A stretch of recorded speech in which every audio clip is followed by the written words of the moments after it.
Thanks for doing this, Mark. Congratulations on the publication of that article about Hetty Green in Financial History magazine. I didn't realize that an entire magazine was devoted every month to financial history. Well, thank you, Andy. Financial History magazine, it's actually really impressive. Obviously, it's an honor to contribute to it. The magazine's actually been around for about 25 years, and I'm really hoping that the audience broadens. I'm a firm believer, as you know, that financial history is the most valuable yet neglected educational focus in the world of investing. And I'm just hoping that the article encourages others to kind of abandon watching the ticker and favor classical books on financial history.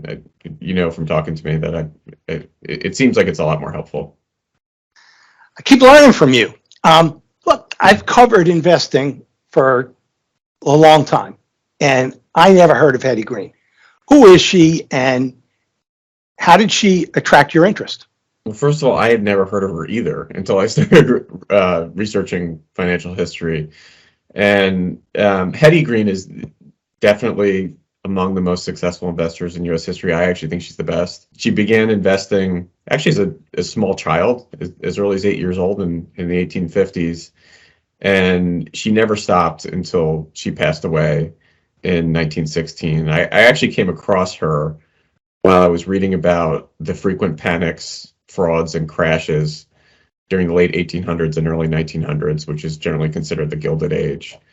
And what amazed me about Hetty Green was she was the only person that was never caught off guard.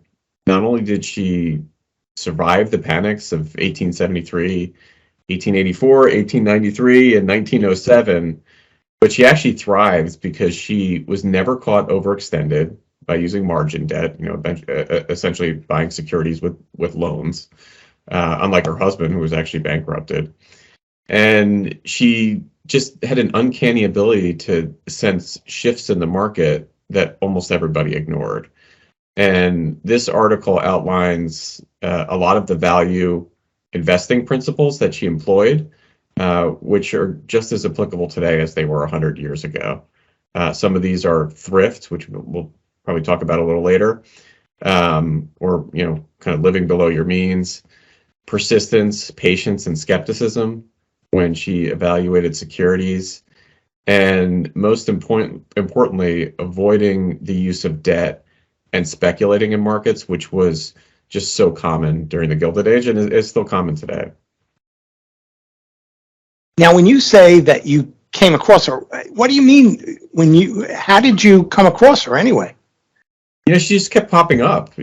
I was reading about panics, and she kind of always appeared as somebody who didn't fall victim to it. And her in her prime, and I talk about this in the articles in the Panic of 1907. Even J. Pierpont Morgan was caught off guard. He was actually instrumental in rescuing the U.S. system, the U.S. financial system, but he was caught off guard. But Hetty Green wasn't. I mean, she was warning about it for 2 or 3 years.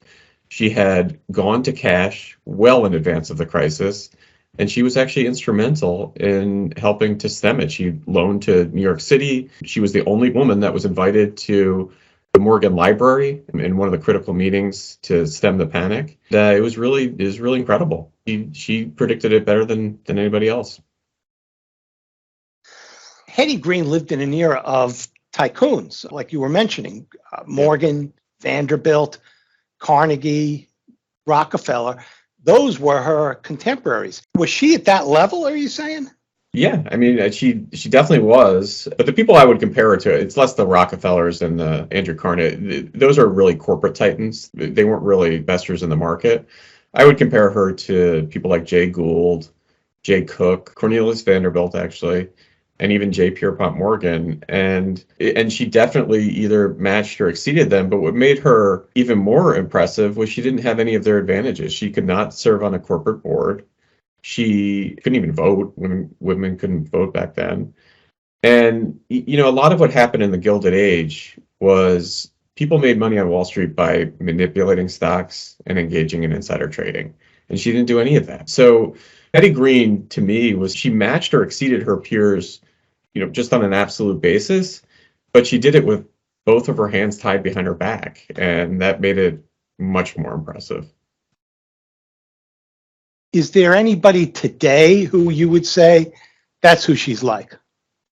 Yeah, I'd say Warren Buffett is probably the closest comparable, which is funny because I've heard that, I don't know this firsthand, but I've heard that Warren Buffett is a big fan of Hetty Green. And I'm not dinging Warren Buffett here. I mean, he's an incredible investor.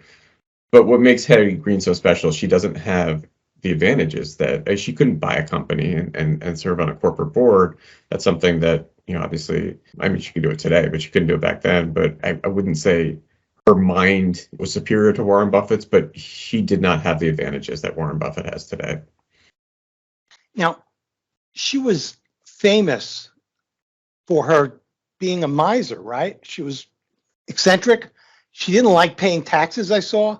She had 3 residences to avoid the tax man catching up with her.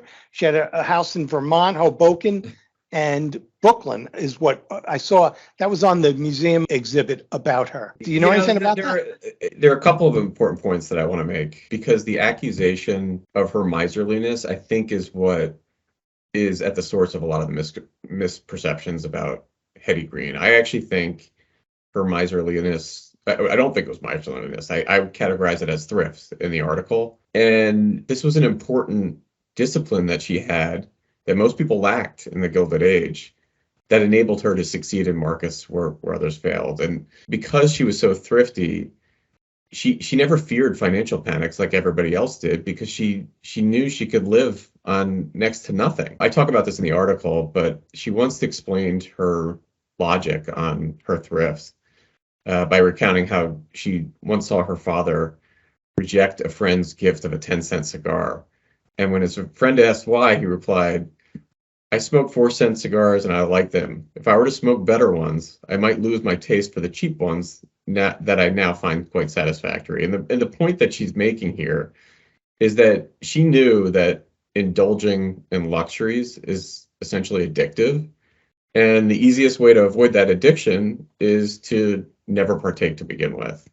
And so, another thing I'll add is that during the Gilded Age, it was really a time of excess among the wealthy in America. So I think her miserliness her thrift would stand out at any point in time, because people just don't usually do that once they have the means. But it was especially unique during the Gilded Age, just because there was so much excess. So I firmly disagree with the characterization of her as a miser. She's actually a very charitable person as well, which I talk about in the article as well. She was known to help strangers in need. People who lived with her in the boarding houses loved her. I mean, she would care for the sick. She was very much a caretaker. So I think it's a gross mischaracterization. The second issue I do want to bring up with the tax avoidance, because I don't make this point in the article, but I do make it the newsletter that I'm going to be sending out. It's true that she didn't like paying taxes, and she went through pretty extreme means to avoid them. But it brings up another point, which is that there's nobody out there that's perfect. All of us have flaws. It is what makes us human, and Hetty Green was no exception. But if you compare her to people like Jay Gould, Daniel Drew, Collis Huntington, who routinely manipulated markets, insider trading was routine, and when they would take over companies, they would just fleece the company of all of its money. I mean, Hetty Green never did any of that. She was a saint in comparison. So at the end of the day, I think there's a tendency, and I've observed this and come to appreciate it a little more, that it's very tempting to define people by zooming in on a couple vices and blowing that out as if it's their entire character. And I think with Hetty Green, a lot of people have zoomed in on this supposed miserliness issue, blown it out, and totally mischaracterized her life. I got a feeling it could have been because I was reading the coverage of her by newspapers back then, and it may very well have been that was she kind of played that up in in the newspapers. Because, back then the newspapers they played up things like that. They've been doing it for hundreds of years. Well, back then. Yeah. Okay, well, again, congratulations on having this article on the cover of Financial History magazine. It confirms what I've known about you. Your work is really interesting, and I appreciate you taking the time to talk with me. No problem at all. And thank you. And I'm just glad to contribute. I really believe that learning more about financial history will benefit everybody in this profession. And I'm just glad to contribute. And hopefully this moves the process a little forward. Thank you again. Thank you.